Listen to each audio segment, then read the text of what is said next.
Hola a todos, queridos hermanos y hermanas. Empezamos con el estudio número 5, que lleva como título ¿Acaso no son iguales todas las religiones? Vamos a estar reflexionando sobre qué lleva a las personas a afirmar que todas las religiones son iguales.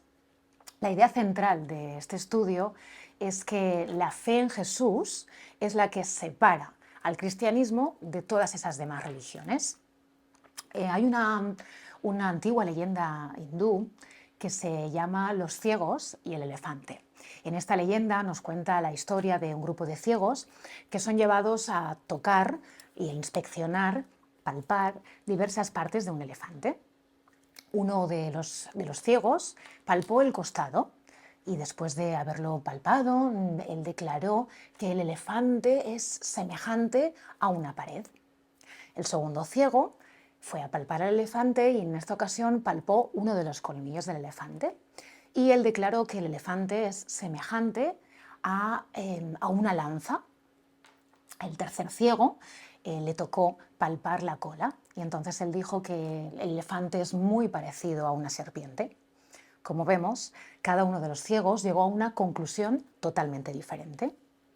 El poeta Sachs tiene un poema sobre esta leyenda y concluye diciendo que la moraleja de esta historia es que en todas estas guerras teológicas los contendientes también pelean por un elefante que ninguno de ellos ha visto.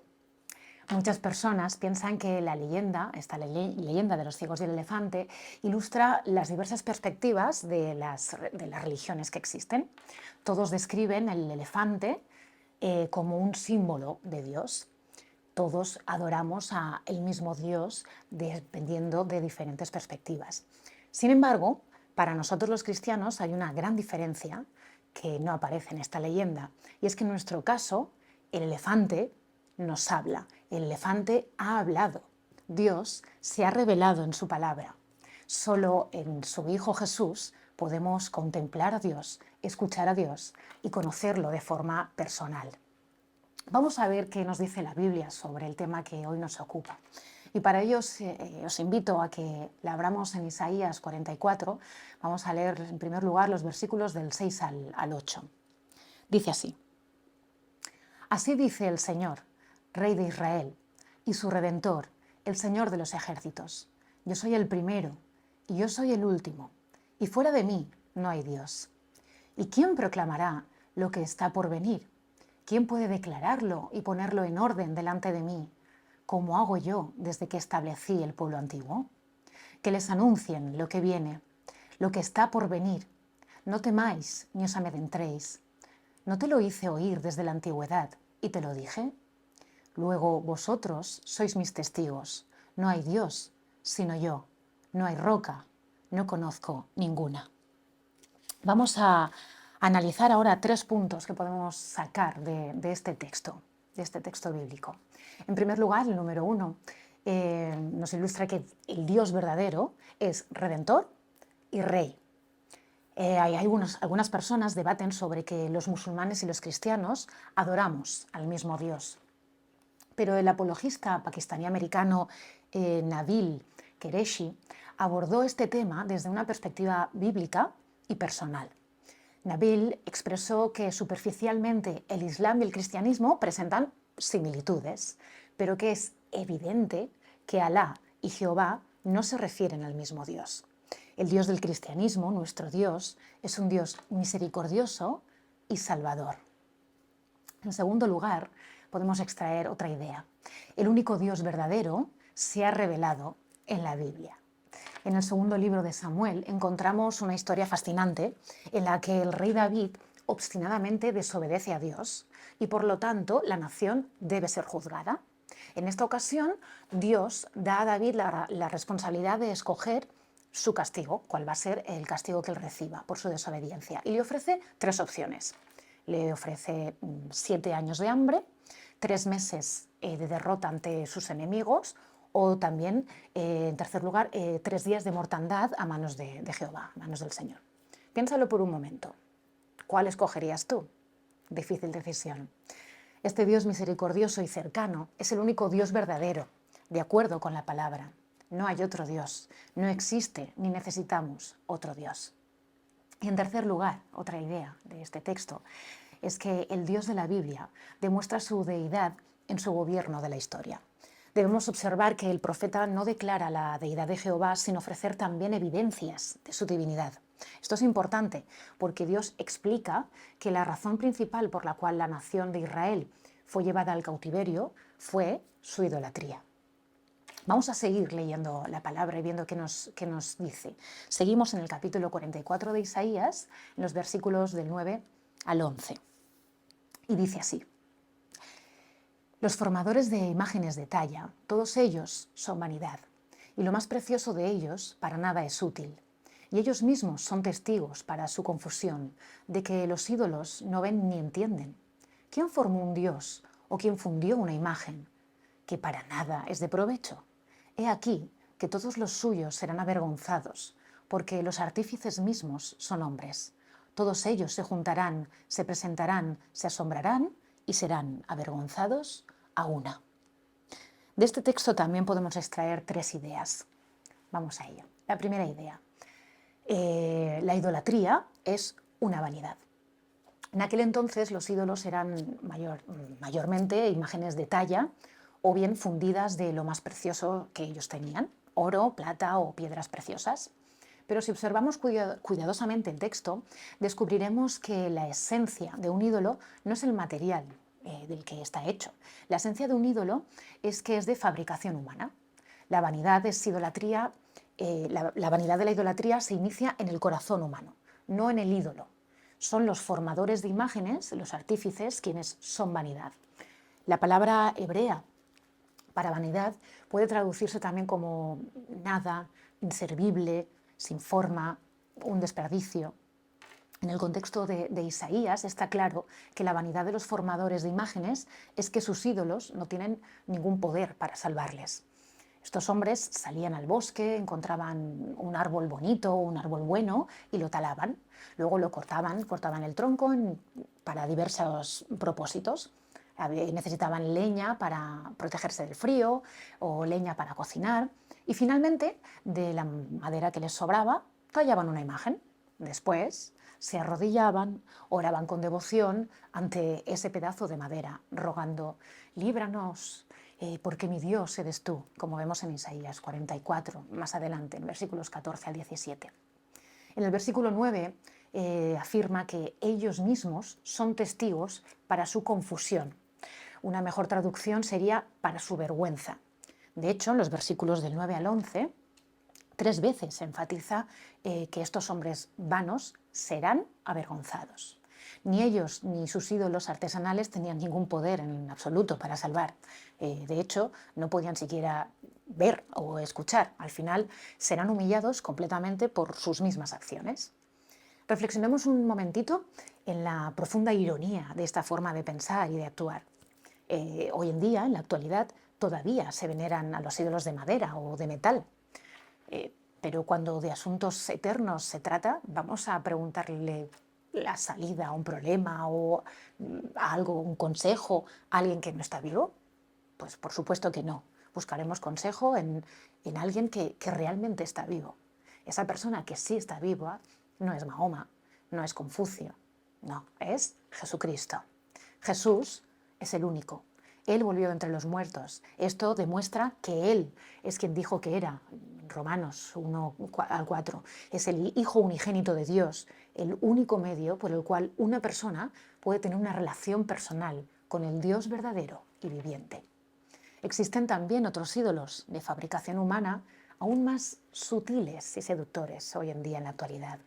Entre los más populares de nuestra sociedad están todos los ídolos tecnológicos, los teléfonos móviles a los que todos estamos enganchados, otros dispositivos digitales, las televisiones de alta definición, plataformas de entretenimiento de audio, Spotify, Netflix.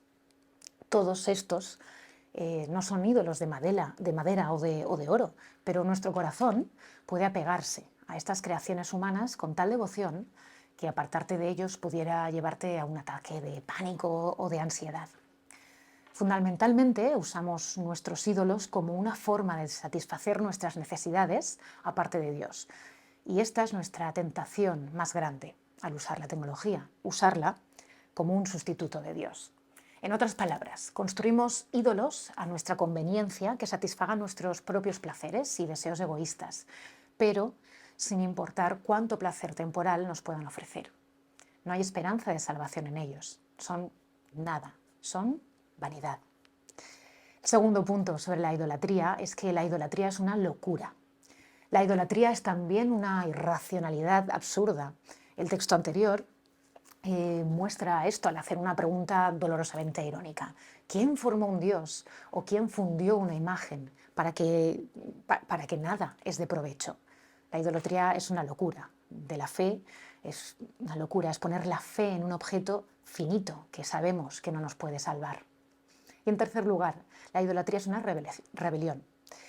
Finalmente, debemos decir que si el Dios de Israel, que es la roca, es el único Dios verdadero y todos los demás dioses son vanos, entonces las religiones no son todas iguales. Y rechazar al Dios verdadero es idolatría y rebelión.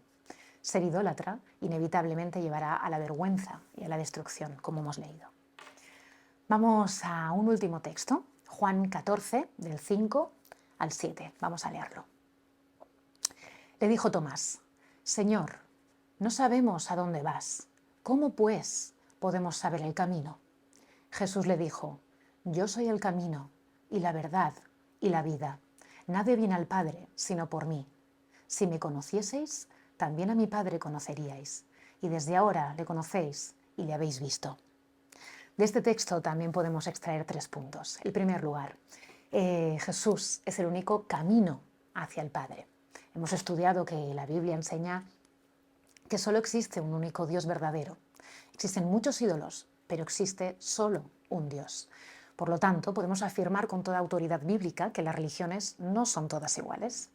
¿Cómo podemos conocer al único Dios verdadero? La respuesta bíblica la encontramos en una sola palabra: Jesús, el Hijo de Dios.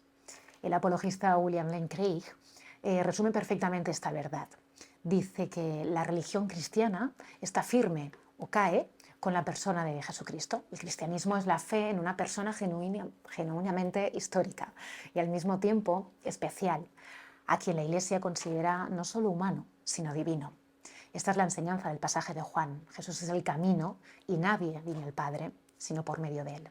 En segundo lugar, Jesús es la verdad que revela al Padre. En este pasaje de Juan establece que Jesús es la verdad. En el contexto en el que vivimos, esta afirmación de la Escritura es un poquito controvertida, pero al mismo tiempo está llena de esperanza. Sí, Jesús es el único camino y la única verdad. Y esto debe llenar nuestro corazón de certeza y de paz. Podemos conocer, recibir y experimentar con certeza la salvación que Dios ha prometido en Jesús. Como sabemos bien, porque lo conocemos muy bien en Juan 3,16, que nos dice que de tal manera amó Dios al mundo que dio a su Hijo unigénito, para que todo aquel que en él cree no se pierda, sino que tenga vida eterna. Pero no debemos olvidar el versículo 17, que continúa diciendo: porque no envió Dios a su Hijo al mundo para condenar al mundo, sino para que el mundo sea salvo por él. Y en tercer lugar, Jesús es la vida eterna en comunión con el Padre. Por último, debemos recordar la idea central de esta sesión. La fe en Jesús separa al cristianismo de las demás religiones. La esencia de esta diferencia está en la persona de Jesús. Él es la vida. Al afirmar esto, debemos reconocer que lo que hace diferente a Jesús es su divinidad, tal como queda demostrada con su resurrección. El cristianismo es la única fe en el mundo que no sigue a un profeta muerto, sino a un Dios resucitado. Estamos acabando ya. Nos falta poner en práctica todo esto que hemos estado, de lo que estamos hablando, que estamos reflexionando. Jesús es el único Hijo, el Hijo de Dios, el único camino al Padre. La verdad perfecta que proclama el perdón y la salvación por medio de la fe en Él. En respuesta a las enseñanzas de este capítulo, de este estudio que estamos viendo hoy, te invito a considerar las siguientes aplicaciones prácticas. También son 3. En primer lugar, ten esperanza en Dios. El Dios vivo y verdadero es un Dios fuerte y salvador. En sus manos estamos seguros. Si te encuentras en medio de problemas que no parecen tener solución, espera en Dios. Si estás sufriendo algún dolor físico o emocional profundo, ven delante de Dios en oración y espera en Él. Si deseas experimentar hoy el perdón de tus pecados, la comunión con Dios y gozar de la vida eterna que Él ha prometido, pon tu esperanza en Dios. Recuerda que Él dijo: volveos a mí y sed salvos, todos los términos de la tierra, porque yo soy Dios y no hay más. En segundo lugar, proclama la verdad del Evangelio de Jesús. Todas las personas del mundo que no conocen a Dios están perdidas y sin esperanza de salvación aparte de Jesús. No hay otro camino, no hay otra verdad, no hay otra vida eterna fuera de Él. Busca personas de paz. Pídele a Dios en oración que esta semana te dé la oportunidad de compartir el Evangelio con alguna persona de paz. Y en tercer lugar, lucha de todo corazón en contra de la idolatría. Nuestro corazón está tentado constantemente a buscar en las personas, en las cosas, en las experiencias de este mundo, aquello que solo Dios nos puede dar. Paz, esperanza, propósito, gozo, amor. Determina en tu corazón cada día reconocer que solo Dios puede satisfacer los anhelos más grandes de tu corazón. Y finalizamos este estudio con unas preguntas para reflexionar en nuestros grupos ADN. Vamos allá. 1. ¿Qué lleva a las personas a afirmar que todas las religiones son iguales? 2.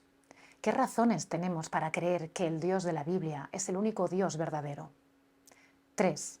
¿Qué es un ídolo? 4. ¿Cómo puedes llegar a conocer al Dios verdadero? 5. ¿Conoces a Jesús? Y hasta aquí el estudio de esta semana. Deseo que Dios os bendiga, que paséis una bonita semana.